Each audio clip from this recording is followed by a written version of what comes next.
Now this is, we didn't do, no rehearsal. This is everything straight, first time through.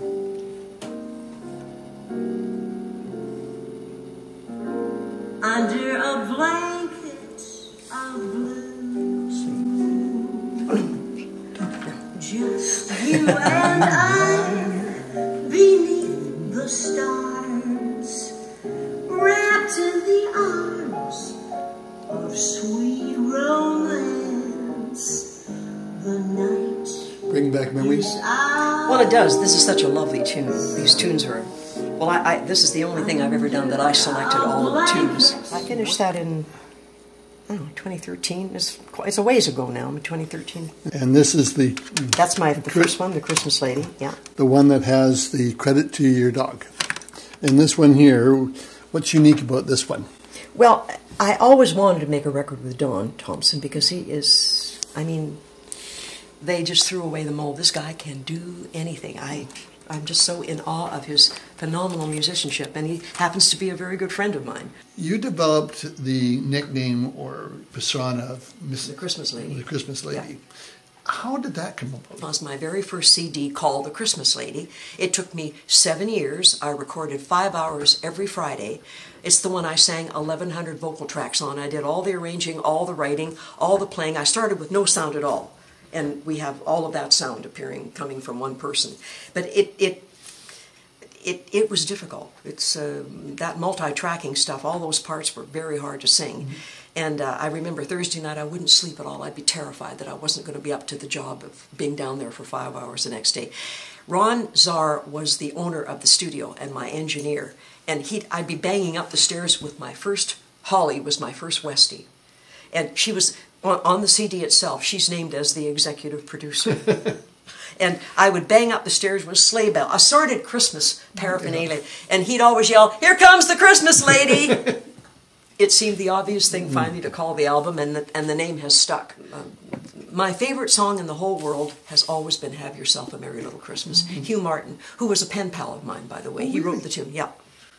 He, in a letter he wrote to me, said he was glad he'd lived long enough to have the honor of hearing someone do his tune the way I had done it. Oh.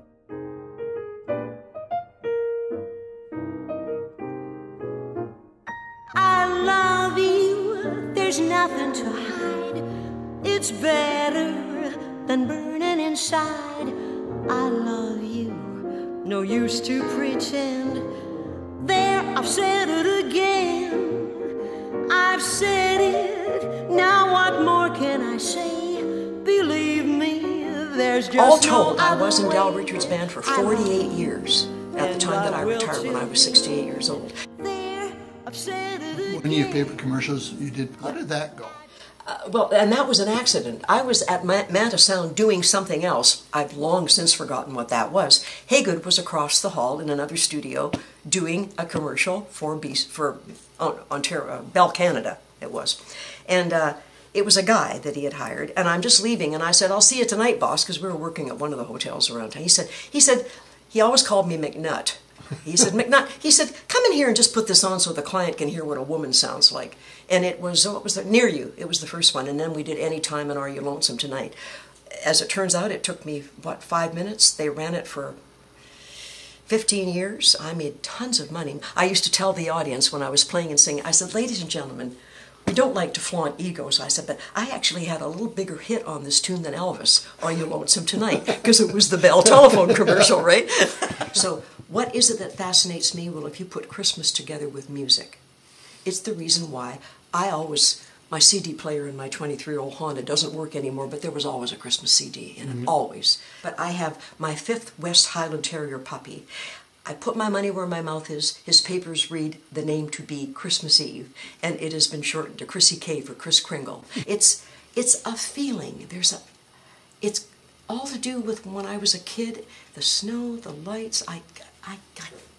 I don't know what, I can't explain it. I love it singly probably better than anything else. My biological father, Jack Snedden, and my mother, Norma McNeil, were married on Christmas Eve. And I have to say, I didn't know that for most of my life. It's something I found out about in the last 20 years. My family was not large, but they were truly delightful. they must have a lot to do with my great love of Christmas. I don't know how I could ever pay anybody back for that. I wish I could, if I could give a gift to the world, I'd give everybody that feeling. It would be so tragic I'm your if you were not here to share it.